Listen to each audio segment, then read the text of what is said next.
welcome to John Bidwell. It's great to have you here today. Thanks for being part of this conversation, John. Thanks, Lori. Yeah, you're welcome. I would love to talk to you a bit about what drew you to working with Rainmaker Consulting. And I'd love to hear what it is that has inspired you to be working with not-for-profit organizations and specifically afterwards, Rainmaker.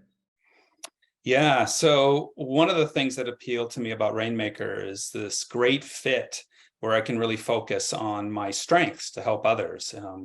I like to be able to bring my super strengths, so to speak. We all have ours. And in my case, that includes strategy, communications, building relationships, and having a positive impact. And that's all work that Rainmaker's been doing for a long time. And I really look forward to contributing to that. Nice. And you've been working in the not-for-profit field for quite a while now. What there was particularly compelling to you? I've had a long history of giving back to the community. It really goes back to, frankly, when I was younger, but is probably best exemplified by my service in Peace Corps when I was in my 20s, where I served in West Africa for 2.5 years.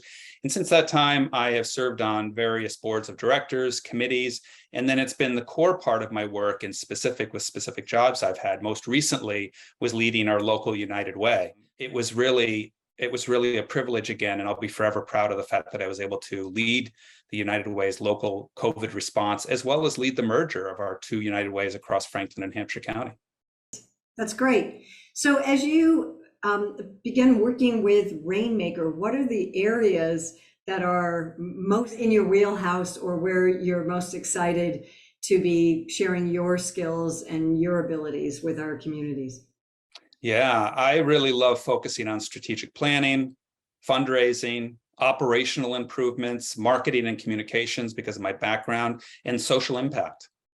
Full disclosure, I think I should tell people that a long time ago, how we first met was that your business, Bidwell ID, helped us at Rainmaker to set up our marketing strategy and our look and our website and all of that. And that was a really big help for us. And I've already seen your brilliance, frankly, in helping us think about our operations at Rainmaker. And so having that in your wheelhouse, I think, is going to be a real asset and make a really big difference for the folks that you end up working directly with.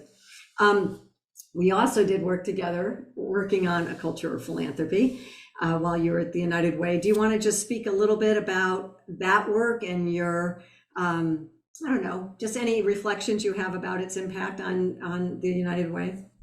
Yeah, cultural philanthropy is really key for anyone who's been exposed to it. I've seen it firsthand, not only with United Way, which I led, but also with other nonprofits who I've had the opportunity to work with. Those organizations that really understand the cultural philanthropy and not only understand it, but implement it well are truly the ones that are most successful.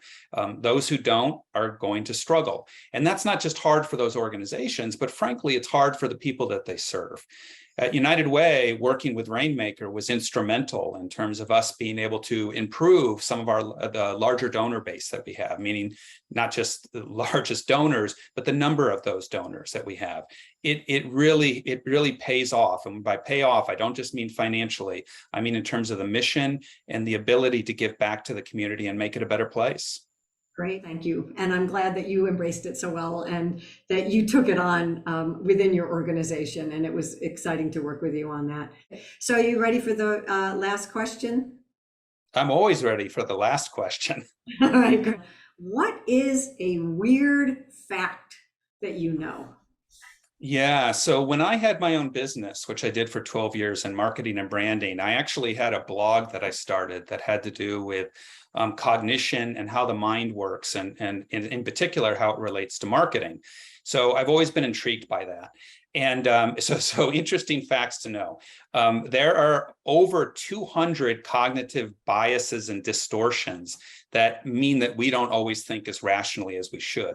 And up to 95% of the decisions that we make are made from the subconscious mind, as much as we'd like to believe that we're consciously thinking about how we make decisions. And that 70% of our mental chatter that's going on in our heads during the day is actually negative. Now, there might be great biological reasons for all of these things, but I see part of my work is helping organizations respond to real life situations and focus on the positive rather than, say, give in to our biological proclivities. I think that those are things that we need to work on. And the more you work to understand those things and work beyond those things, the more successful you'll be. That is awesome. Great. I didn't expect that I would learn so much finding out the weird little facts that people know. So great. Yeah, be careful what you ask for. Exactly. Well, thank you so much for spending this time with me. Thanks, And Lori. I can't wait to see all of the work that we get to do together. Me too. I'm looking forward to it. Thanks a lot. All right. Bye-bye. Bye-bye.